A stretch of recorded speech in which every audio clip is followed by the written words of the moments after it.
Okay, good morning, good afternoon, good evening, and welcome to BWTM Sports Gaming. We have a returning guest, former world champion, Chilemba, in the house, live from South Africa. Brother, how you doing? Yeah, I'm doing great, brother. How are you doing? I'm good, I'm good. It's always good to have you in the house. Good to hear what's going on Thank you. Yeah, it's always great to be here. from you. So, what's been rocking? What's been going on?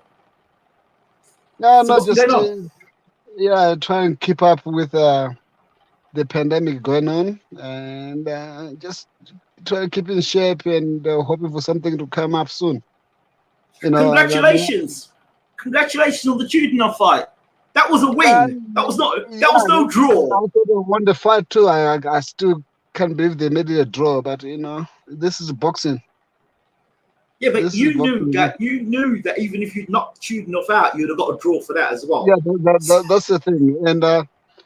I mean, I know the Russians, they're very clever. They always offer the fight on a short notice. And especially when they know you really need a fight, they know you're going to take the fight. So, yes, I had only just less than 4 weeks of preparation for that fight. So, even though I was in the gym since January this year, I wasn't training for any fight.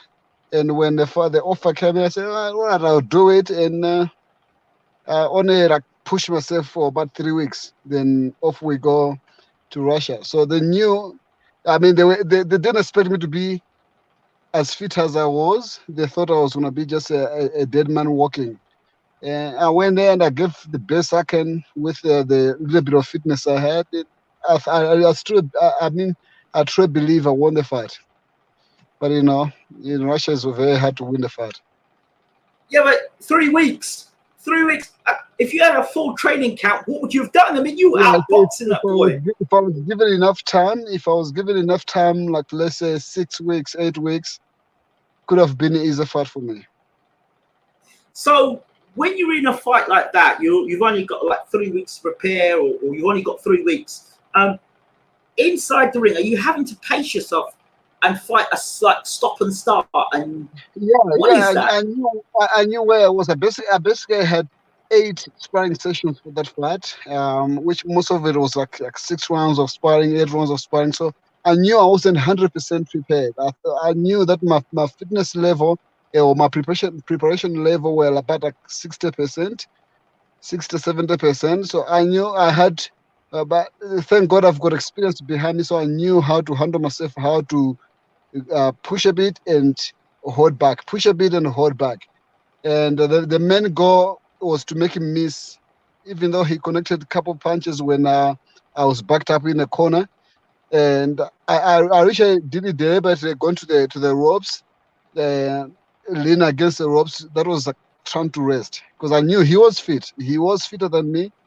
And the only chance I had to get a rest is not to wrestle with him. I mean, to rumble with him in the center of the ring, but try to every now and then get a breather. And the only way I could do that was to go to the ropes and lean against the ropes. So yes, when I did that, I gave him a chance to connect some punches, to throw some punches and connect some punches, but it wasn't good enough for him to deserve a draw. How hard a punch is CHUDINOV? How hard is these punches? Yes. I mean, any punch is a hard punch. Every It's like punch a is a piece of hard string, punch, but but you know what? Till this day, when I'm in that ring, I never felt anybody's punch. And the only time I ever realized that my opponent can hit, it's after the fight, a day, 2, 3 days after the fight, when I start feeling pain here, pain there. That's when I realized. But I can tell you now, after the fight, I was all right. We got back on the plane, flew back to South Africa. I came home. It was just like it was like I just went there for another sparring session. The only thing that I felt in that fight was my fitness level. I knew I was dead. I was tired. I just tried to dig something inside of you me to couldn't push push through. him. Yeah, I have but I have to I wouldn't say say anything there about were his power. there were things that you did, there were movements you were making in there. I could see Roy Jones, and some of the things that Roy was teaching you, I could see some of those Roy Jones movements in there. So one thing, being a fan of Roy is one thing, but to have him as your trainer is another thing, and then be able to be a pupil or student in the ring, Roy in your corner, and you're being able to, what is that like? It's an amazing feeling. You know the story. I've always been looked up to Roy Jones Jr. all my career. Before I even stepped in the ring, when I was 13 years old, 12 years old, learning boxing, I was inspired by Roy Jones Jr. All I wanted to be like Roy. And now working with him and being in a ring with him, being in a gym with him, working out, it's something I mean. So I try to apply everything I can. I mean, I know I will never be Roy. There's no one else on this planet can ever be Roy Jones Jr. But I try to take whatever I'm learning from it, try to put it in my own way, and I try. And yes, people can say, "Oh, I can see a little bit of Roy Jones Jr. in you." Yeah, so that's been amazing. Yes, absolutely. I mean, I was watching the fight, and in my mind, I was thinking to myself, "Look, this guy has only had like 3 weeks to prepare for the fight." And I'm wondering, I hope you look, Isaac, do not gas in this fight. Do not gas. And everywhere I'm going, do not gas. You're beating this guy. You're outboxing this guy. You're making him miss. Yeah. You're making him pay. And on the back end of the fight, I'm seeing you like making him, sticking him with shots. I'm like, yes, yes, yes. I'm like, look, whatever you do, don't punch yourself out. Don't punch yourself out. So you get to the end of the bell, I'm like this. I'm like this at the end of the fight. And you're like, you put a boxing. Years of boxing, I kind of know how to pace myself, how to control myself to last longer. So I knew I was gonna be tired, and I knew if I have to go full on, if I was fit, I was gonna go full on him. I was gonna throw all my speed punches on him, keep him moving, keep him turning, because that was the game plan, to keep him turning, because he can't fight. He can't fight on a distance. He wants you to be backed up against the rope so he can throw his slow punches and stuff, his power shots or something like that. So the plan was to keep him off and just keep him turning. Don't go to the ropes. Keep him in the center of the ring and just keep him turning. Every time I try to do that, I could feel that, no, I'm not going to last long if I keep on doing that. So yes, I give him some chance to get in sometimes. But with as I said, with the experience, I knew I can handle it. It's not some scary opponent that I cannot do whatever I want to do in the ring. If it was someone else, I don't know. If it was like CANELO, maybe I'll worry about it. But someone like CHUDINOV, I knew, no, I can handle it. I can go a distance, and I definitely win this fight, which I did. In the type of opponents you fought Kovalev, you fought Tony Bellew, you fought the current light heavyweight champion of the world. In your opinion, where does CHUDINOV fit with all those guys, or he doesn't? CHUDINOV is at the bottom. We're together with what's that kid you like, the Russian kid? What? Kovalev. The kid that you like. I can't remember his name again. He is at the bottom at the level. What's that? Bivol. Yeah. You really don't like Bivol, do you?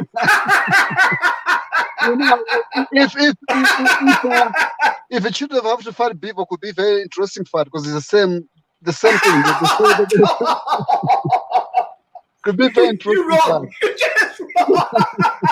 You're wrong. You're just wrong. You're just wrong, bro. Yeah, so if I have to put that, if I have to put them down on a scale, CHUDINOV and Bivol are at the same level at the bottom, right at the bottom. Did you watch Bivol's fight against Craig Richards by any chance? Yes, I did. I watched the highlights only. Yeah, I mean, he did get it, but I don't know. And what? Yeah. What did you think? What did you think? I think he fought better than I know him. That I'll give it to him. He fought better than I know, but if you lack of something, you always lack of it unless you work so hard to improve on it. And he was the same guy I know. He just he just looked better because his opponent didn't do more. It was just the same. Okay. Yeah. How do you think a fight between him and Beterbiev would go? How do I think? A fight between Bivol and Beterbiev. How would you think it would work? Bivol and Beterbiev, are you kidding me? Beterbiev will eat him alive. Beterbiev, that guy is a hardcore. It will knock him out. That I can tell you right now. Beterbiev will knock Bivol out. Wow. Okay. And what about Joe Smith against Beterbiev or Beterbiev? Joe Smith against Beterbiev. If Joe Smith is fit enough, can handle Beterbiev. But if he is the way he's been, I know when he fought Vlasov this time around, he was fit and he did great. But if he fights Beterbiev the way he did against Vlasov, he'll get knocked out too. Because for Beterbiev, all it takes is 1 or 2 punches, then that's it. That's the end of the game. Would you ever consider a fight against Joe Smith yourself? I would love to. I would love to fight Joe Smith. I would love to fight Beterbiev. I would love to fight Bivol again. I would love to fight all those top contenders. Now that I went down, it was hard to make weight, but I got there. I made the super middleweight. I see now they put me in a super middleweight rankings. And being in the top 15, I think I still got a chance to fight for world title anytime soon. But super middleweight is not a division that I can stay long because I failed to make super middleweight back then when I was younger. And now as a old man, it's not easy to maintain my weight fighting at super middleweight. So we'll see. If I get on a chance at super middleweight again, I'll do it. But otherwise, I'll always be a light heavyweight fighter. So I would love to fight those guys. I would love to fight Smith. I would love to fight Beterbiev. I would love to fight Bivol again. And see what's going to happen. What do you make of the news is breaking out of the UK that Callum Smith is going to be moving up to light heavyweight? What do you make of that? You said sorry, you're breaking up a bit. Yes. What do you think of Callum Smith, the super middleweight that Canelo fought, moving up to light heavyweight? What do you think of his chances at light heavyweight? You know what? The weight is not something that you can tell somebody you're good at this division or not. It's how they feel themselves. I can make weight and I'm comfortable at this division. Like myself, I know I'm comfortable at light heavyweight, even though I've been told that I look better at super middleweight. That's on outsider's point of view. But for myself, I feel better at light heavyweight. That's why I'm saying if I get a chance to fight a super middleweight again, since I've been told that I look better, stronger, and faster at super middleweight, I'll do it. But I know with my age, it's not easy to maintain the speed of a smaller man. So, Callum Smith, I don't know. It depends how he is. I don't know if he can survive at light heavyweight division. And he just have to do some more to see how strong he is at light heavyweight.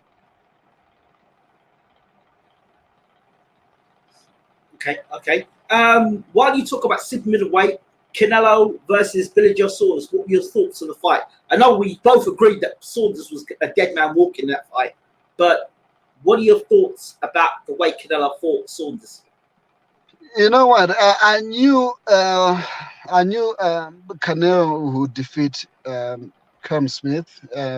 Like I told you last time, today when I look at the boxing today, Canelo is the best fighter in the world right now. I'm not saying it's the best of all time or in the last decade, no. But right now, Canelo, the guys like Canelo, what's his name, Tyson Fury, they're the best in the boxing right now. So I knew he's gonna overcome Callum Smith, but I thought Callum Smith might give him a problem, might give him a trouble, because believe it or not, even though Canelo is coming from the lower division, he actually bigger. He looked bigger than Callum Smith. And for me, the smaller you are, the faster and the powerful you are. So I thought he was going to do that. And fighting on a southpaw stance, I thought he was going to give him a tough time. I didn't expect it to be the way it was as a walkover like he did. And Okay. afterwards, then when people start talking about his behavior, and I remember some of the remarks that he made back then I realized, okay, that might be the reason why he failed to perform the way he was meant to be. I think he had all those, because I saw at first I couldn't understand why no one actually gave him a chance. No one really respected him. I saw some of the when they were going for a press conference, everybody was booing him in states. I was like, why?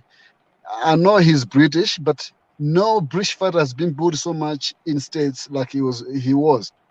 Then later on, I realized, oh, okay, it was to do with all his remarks he made back then, the videos he made, post on social media and stuff. So I think all that was inside himself. It was a guilt and stuff, so he just couldn't perform. Yeah, there's energy. That's an energy thing. Yeah. How would you go about fighting Canelo? You get the fight. Okay, Isaac, you got the fight to fight Canelo. That's your dream. That's the dream fight for you I now. love to fight Canelo. I'll combine what Shane Mosley gave him when he was younger, inexperienced, and Mayweather gave him when he was young and inexperienced. Now that he's experienced, I could combine all of that, and I'd mix up with a little bit of Roy Jones Jr. and give him a tough time in there. The only thing I just need to be is just to be super fit. So if they can offer me the fight and give me at least 12 weeks to try to prepare for it, I will take him out. So how do you go about beating Canelo, in your opinion? I can't expose everything right now, but the only thing, Canelo right now, he became that guy with a smooth movement, some good defenses, body movement, walk in front of his guy and fend the head, hit the body, fend the body, hit the head. Sometimes he goes like he's going to the body and come up to the head, things like that, and do some little head body movement that you don't realize how fast he is. You think he's being just slow, but the guys keep missing keep missing him. So the only way to hit him is to hit when he's throwing, because no one can defend when they do that. Let me throw a game plan at you. Tell me what you think. When Canelo wants to box, you fight Canelo, and when Canelo wants to fight, you box Canelo. No. Okay. Because tell me. A boxer will box only when the fighter is fighting. Okay. The fighter will always fight when the boxer is boxing. Okay. I don't know if that makes sense. Okay, so let me try this. Let me throw this. You just have to so prove that, to prove all of that. Okay, let me try it this way. Like if I said to you, like, for Canelo, I think you've either got to be all the way in or all the way out. Do you understand what I'm saying? So, like, for example, when you box Canelo, stay on the front, stay on the back foot, but keep him. If you've got a long jab, keep him outside of the jab. Yeah. Hit him and tie him up when you're inside. Push him off again. Don't and keep him moving. Keep him moving. Or if you're gonna go inside, you go completely inside and push him against the ropes. Yeah, you just have to give him a mirror of himself. So in other words, when he's walking in to fight, you walk in to fight.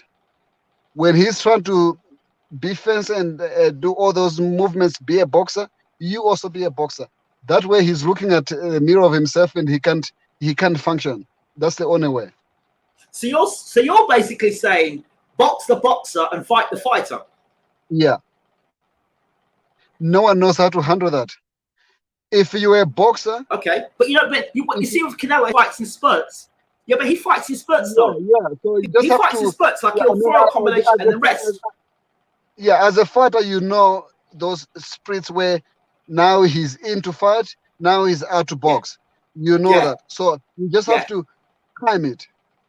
That's what I meant. Hit when he's hitting. When he's all in to fight, you also go into fight. No one knows how to handle themselves on the outside. So if a boxer is fighting a boxer, it's very hard for the boxer to fight another boxer. But if the fighter is fighting a fighter, it's very hard for the fighter to fight a fighter. Okay. they always want the opposite.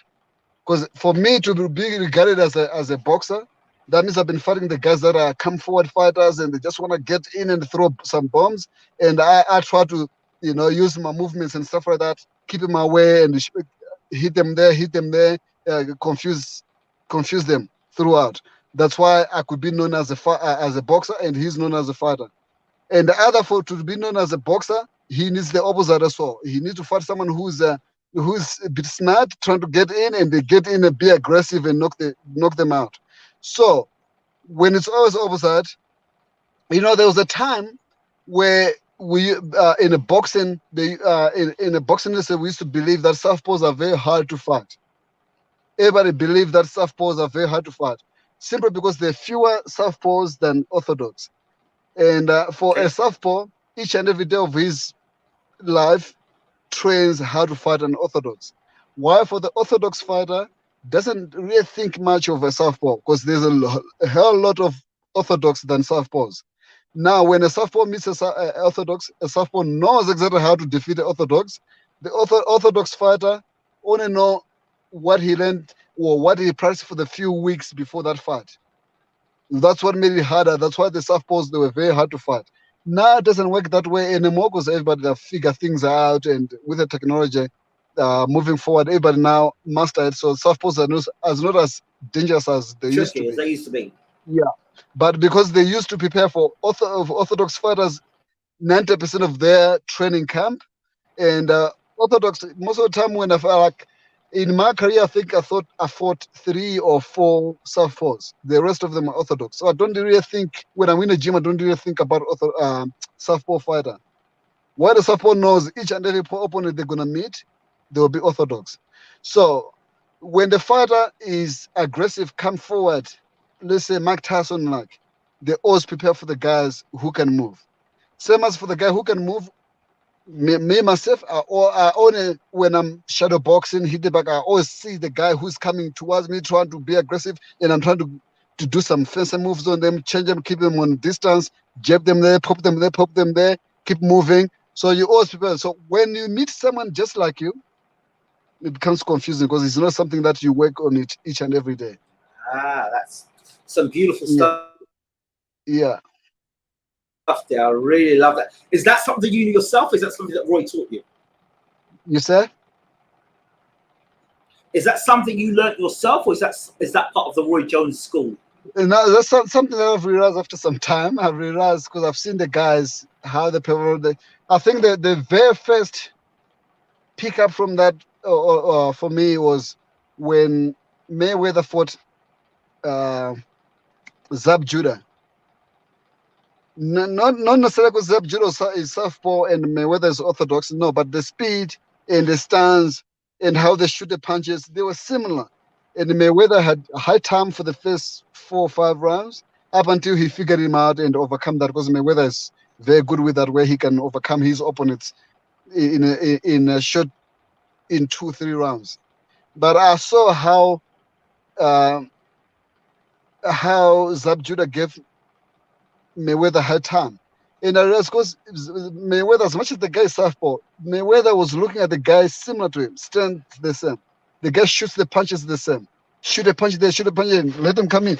You will keep the shoulder when it comes closer, give him a shoulder. And Mayweather, it took him a while to figure it out, but when he figured it out, then no one can defeat that. But that's when I realized, okay, so if you fight, and I experienced that myself. The guy wasn't necessarily 100% like me, but he had few moves or few things that I was looking at it thinking that was me. It's when I fought Alvarez in Canada. When I fought him, I was looking at him and I was like, it's like I'm looking, so I couldn't figure out how to get in, how to get out, how to do things, and I was just off because of that. That's what put me off in that fight. Wow. That's a great insight, a real great insight. So people are asking the question to me, people are asking, what are your thoughts on Fury Wilder 3? Fury Wilder 3, I'm expecting another knockout. This time maybe area rounds within 4 rounds. I don't see Wilder doing anything. I mean, I'm Fury's guy. And I respect Fury more than anything you can imagine in the boxing industry. And I think Fury have improved to deserve to be the best. He's smart. He's fast. People underestimate him because of his look, because of his, he can get very chubby, and he doesn't look like someone who can fight. Like if you meet him in the street, you wouldn't think he's a guy who can fight.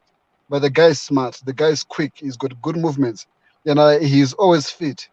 So I don't think. I mean, the first fight, I believe Fury won despite those 2 knockdowns, which apparently gave Wilder a chance to get a draw. To me, Fury won that fight. The second fight, he didn't wait for judges' scorecards, and I don't see any problem of him doing the same in the third fight. Okay, because they haven't fought in 2 years, do you think Wilder's had enough time to improve? Or do you think it's just same again in 2 years with a new trainer? We all got rooms to change, and I know he's changed the trainers. He's training with someone else. Yes, he's got some. I'm sure he have improved. He have changed some couple of things, and maybe they're looking at the fight on a different angle with his new trainer. Because everybody, when they come in, they've got new ideas or new plans or something. So I'm sure they're working on something different. And I know Fury is always with his dad.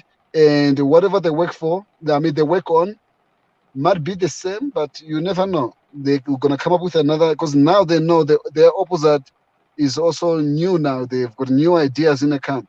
So I believe that now they sat down and they come up with the new ideas. I mean, there's nothing really much that you have to change against Deontay Wilder than just staying away from his bombs and keep him a distance like Fury did in a second fight. Okay. What have you made of Deontay Wilder setting up his own gym, building his own gym specifically for this rematch?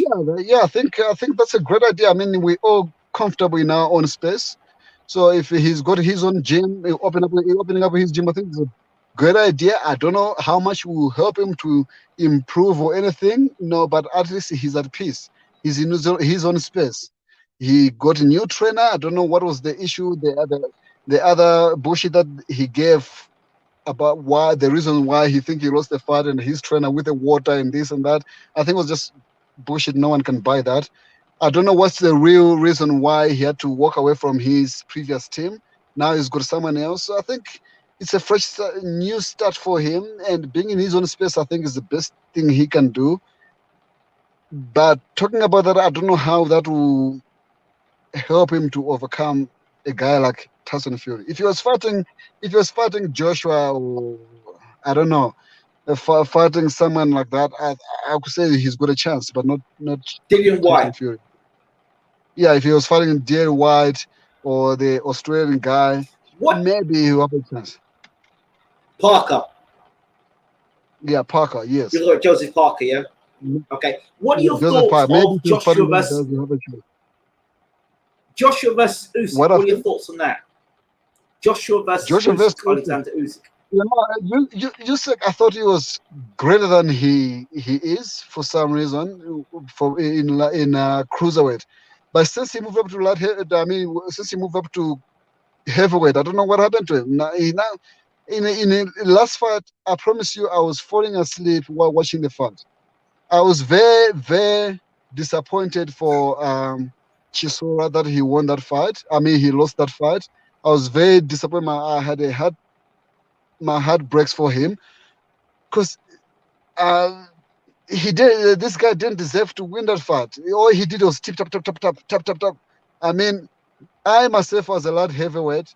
I can stand there and take every shot. I wouldn't even feel a thing. That's how it was. You just tap. I wouldn't feel anything. You can put a lightweight in that ring and let Usyk punch him in the face, and they wouldn't feel a thing. That's how it was. I mean, I know Chisora. You're wrong. If Chisora switched things a bit, we could have been talking about a different story right now. But Chisora also, I don't know why he just kept doing the same thing, throwing those over right hand instead of shooting straight right hand. That's what gave the fight away. But I was very heartbroken for him, because to me, watching that fight, I would rather Chisora won that fight than Usyk. So I don't know. Since he came to to heavyweight. I don't know what he's doing. He's just tapping these guys, and the big guys, he's supposed to stand there and punch them as hard as he can, but he just tap tap and move, tap tap tap and move. I don't know what's going on. So right now, from ranking him high as a cruiserweight, right now he's at the bottom as a heavyweight. Against Joshua, what do you think happens? Against Joshua, if Joshua can manage to get in and land a punch, that would be not for USYK. But we all know Joshua is a bit rigid. He moves a bit like a robotic. Okay, he's got good feet. That I'll give him. I'll give him that. He's got good feet. Joshua's got good movements and stuff. So I don't think you can let USYK come into him and tap him. But the only thing is, when Joshua throws a punch, it's like looking at George Foreman throwing a punch. It's very robotic. So I don't know if he could land, but if he lands on, because I believe Joshua hits hard, if he lands a punch on his head, that will be.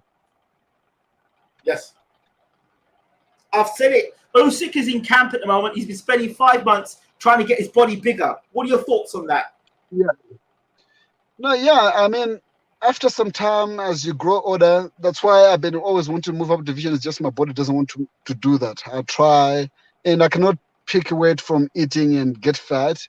I try to stay natural. But, it's very hard to pick up weight. But in order to maintain your physique, to maintain your power and speed as you grow older, you have to move up division to match the speed of the bigger guys.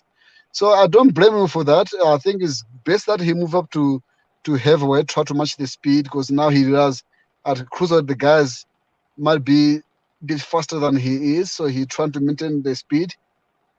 But then the only thing that is missing to it is a little bit of oomph. Not necessarily power, just a little bit of oomph into the punch, like make the guy feel that he's got hit. Not like someone is just, like a cat fight, just to scratch cut and run. So yeah, I think it's a good idea that he moved up division. Now, yeah. Glanza asked the question, not sure if you've covered it, but what's Isaac Stockton Pascal popping for 3 PED substances? The chemist. Yeah, I don't know why someone have to do that. I know there's a whole lot of fighters out there that use the stuff. There's some that we just suspect. There's some that they're known for using, but I don't get the point. I mean, we all got God-given talent in us, and all we have to do is to work for it. We just have to push ourselves to get that fit, to get everything that we need to use whatever God gave us into that ring. I don't know why someone have to take some substances to make themselves stronger, faster, or fitter. So I was very disappointed in Pascal. He's one guy that I never suspect or thought he might be using the stuff. I mean, there's guys that we all think of, they might be on something. And to be quite honest, guys like BWTM, to guys like Kovalev, the guys like Manny Pacquiao, that people in a very long time they've been suspecting something in them. But guys like Pascal, I didn't suspect anything. I thought he was just he was going in there using his own abilities to win the fight. So I was very disappointed in him that came out that way. Okay, I want to ask you some other question before you disappear. While you're on subject, Manny Pacquiao, Errol Spence Jr., your thoughts? If it goes a distance, Spence will win the fight because he's younger, faster. Pacquiao, as much as he still can hit hard, because no matter how old you get, you still maintain your power. If you're a natural, powerful guy, you still maintain. So Pacquiao has got that power, but the speed, after the years we all seen, the speed is not there anymore. So if Spence, if it goes to a distance, if it goes to scorecard, Spence will definitely win the fight. I don't see any chance of Spence stopping Manny Pacquiao, no. But yeah, I see Pacquiao stopping Spence. If Pacquiao can land 2-3 punches, I can see Manny Pacquiao stopping Spence. Then that'll be it. So for me, I see Pacquiao winning by knockout or Spence winning by points. I think okay. within what rounds, about Charlo? Okay, what about Charlo? His fight with the fight he had on the weekend, just gone. Yeah, he fought very well. You know, the Charles, I don't give him much of a credit for some reason. The brother, I don't give him much. I think they've got more to improve, or I mean, more to prove, not improve, to prove that they deserve what they've been given. So I don't give him much, but I think he did the best he can. He's just the guy. Also, I think his game plan was good. Give him tough fight. It was a tough fight.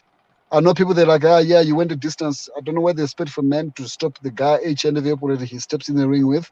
But I Exactly. think he did great. He did great. I thought he did really well, and people slam me Yeah, for I think, saying that he did well. I thought he did well yeah, he because did. He did well. He did great. I think he I was believe put in a situation. He was put under pressure at home against a guy who had nothing to lose. so. First Yeah, world title shot, a puncher. You yeah, and I thought most he of did the well. judges, I thought that fight was a the, character building fight. yeah, the biggest pressure he had is no one gave the other guy a chance. Everybody believed Charo would win the There you fight go. easily. So the pressure was on the Charo to go in there believing that, knowing that everybody believe he's gonna just walk all over this guy. How good So is Charlo in your I opinion? give my credit to him. How good is Charlo in your opinion? He he's good. He's good. I wouldn't say great as when we come to that division, as I can put him in the same category as where Canelo is now or where Pacman is now. No, but he Yeah, is yeah, good enough. Yeah. yeah. How does he do against Danny Jacobs? Against who? Danny Jacobs. Darren Jacobs. No, he would defeat Dan Jacobs. I don't know. How Dan does Jacobs. guys? I think, yeah, I don't know. With the Dan Jacobs. To be quite honest, I'm very surprised that he made it that far. I think the guy just got a heart. I think mostly it's his heart that drove him, that got him to where he is now. But if you look at his abilities of boxing and everything, he's not just a kind of guy that you could expect to be where he is now. Yeah, yeah, So yeah, yeah, yeah, yeah. I guess so, but the Charlo brothers, I think they all eat him up. I don't give So, him any chance. what about Charlo versus Gennady Golovkin today? I knew you're gonna bring that one up.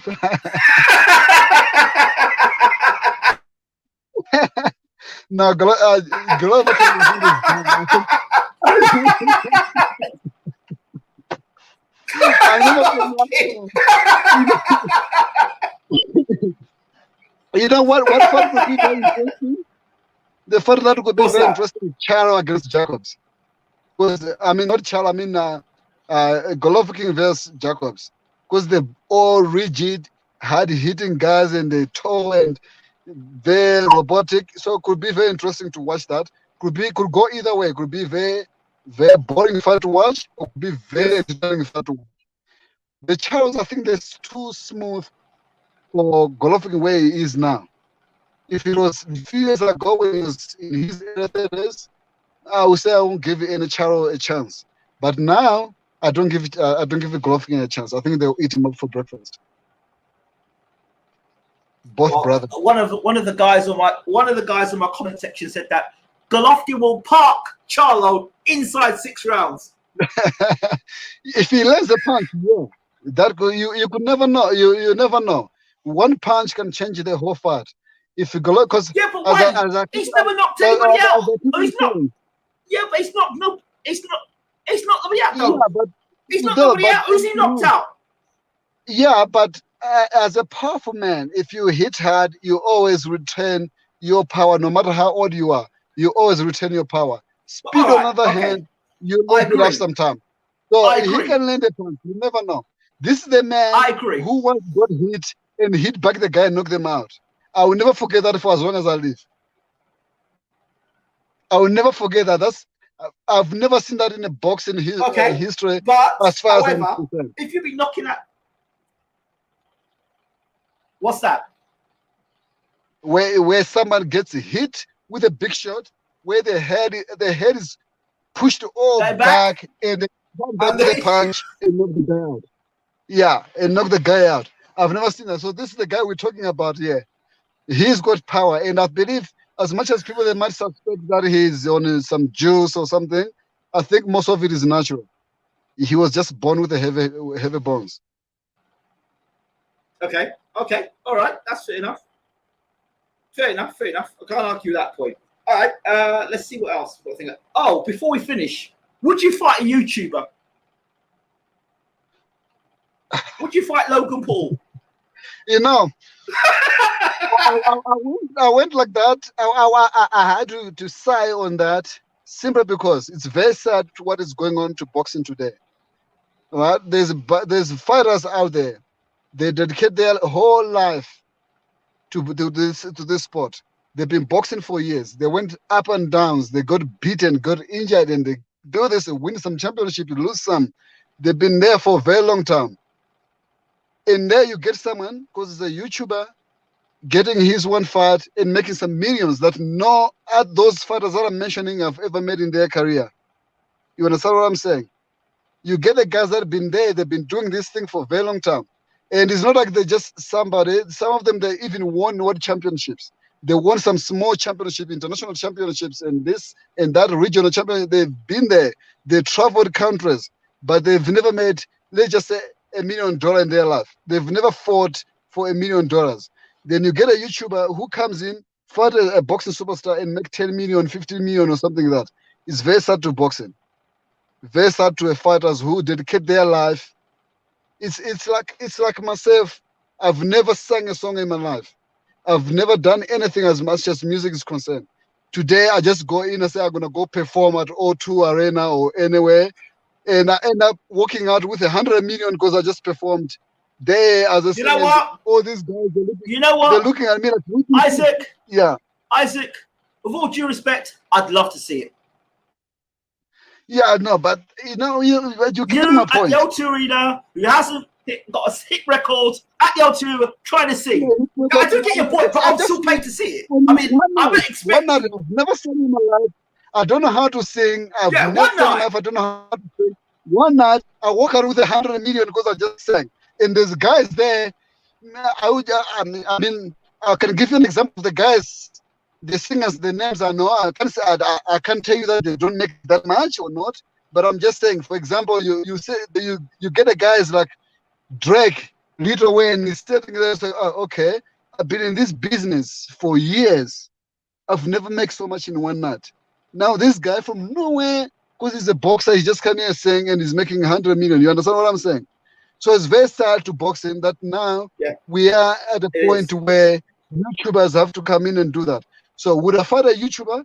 If I could make that money, yeah, I'll go to beat the shit out of him. I'll go do it. Would that make me do anything to my career? No. I won't even advance myself fighting a YouTuber. Won't help anyhow. Won't do anything to my career. You know, understand? I'd rather fight someone who is in a combat sport, like I saw. We need to get that fight with you and Logan Paul then. Yeah. If I fight Logan Paul, I'm I'll go do it. Can I ask you a question? Can you beat Logan Paul? I'll knock him out. No, he's not as big for me. He was big for Mayweather. Yeah, Mayweather had chances to knock him out, but he was just too big for Mayweather. But not for me. I walk around the same weight as he is. He might be maybe 5 pounds heavier than me, but that's it. I'm a big guy myself. So you're making a statement. You would knock Logan Paul out, no doubt. Yeah, I walk around at 190, so he can be 192, whatever. I'll knock him out. Mayweather, yes, Mayweather preferred to do so because Mayweather is a 150-something pound guy. So you just couldn't stop the big guy. So if I get a chance to fight Logan, I'll be very disappointed in myself to be fighting a YouTuber as a pro fight. I'll be very disappointed in myself as far as my career is concerned. Like, why do I have to do that? Embarrassing myself in front of all these millions of people. But on the other side, I'll do it because the money is good. I've never made so much money in my career as a professional career. I've been a world champion. I've never fought for such big money in my career. So if I can make that money fighting some YouTuber, I'll do it. And you beat the crap out of him as well. Yeah. Would you allow him to beat you up?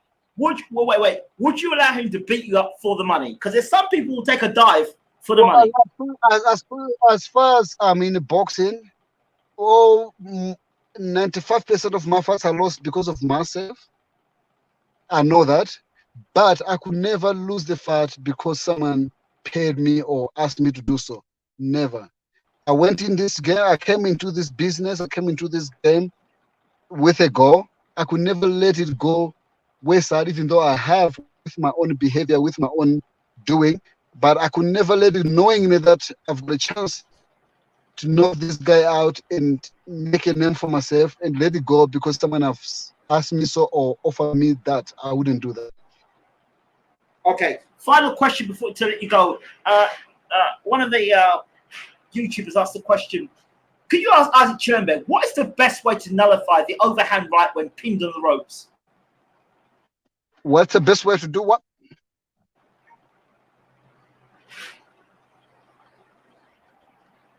To nullify the overhand right when pinned on the ropes. Well, overhand right. Mayweather showed how to do it. The shoulder roll. Yeah. Yeah, the shoulder roll. And for me, the best thing is to duck under it. Or make him come so close that he can throw that overhand right. If he's so close, if you still want to remain on against the ropes, if you want to still remain against the ropes, get him into coming so close. But the only way to do that is not to throw much over punches so he feels comfortable to come closer. And when he comes closer, he throws that overhand right. Won't mean anything because it's too close. You need a distance to generate power. And if he's on a distance, you can see it coming. If you're fast enough, you can duck under it.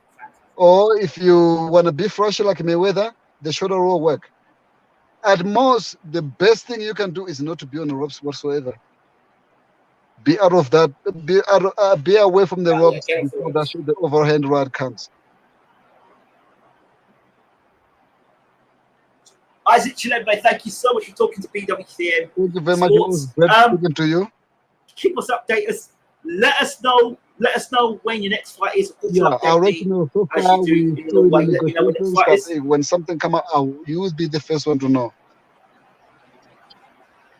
You're talking about negotiations. Is there anything coming up in the next couple of months? Yeah, but probably I should be in the ring in the next 2 months. I should be in. Is it a big fight or is it just a fight? That I'm not sure yet, because the negotiators has been talking about elimination fight. They know it's going to be just a 10-rounder. Then someone else talking about this. So I'm not sure yet. This business things always change. So like I really pray that. Like heavyweight. The one we're talking about the one we're talking about was a super. Okay, since my last fight against CHUDINOV, we have had about 4 fights that we spoke about, and one was light heavy, and 3 of them was super middleweight. So I'm not sure which one is going to come first. Okay, all right. Well, keep us posted, champ, and we'll talk to you real soon. Thank you very much. Thank you so much, champion. Speak to you soon, champ. Have a great one. Thanks. God bless, brother. Take care. Good night.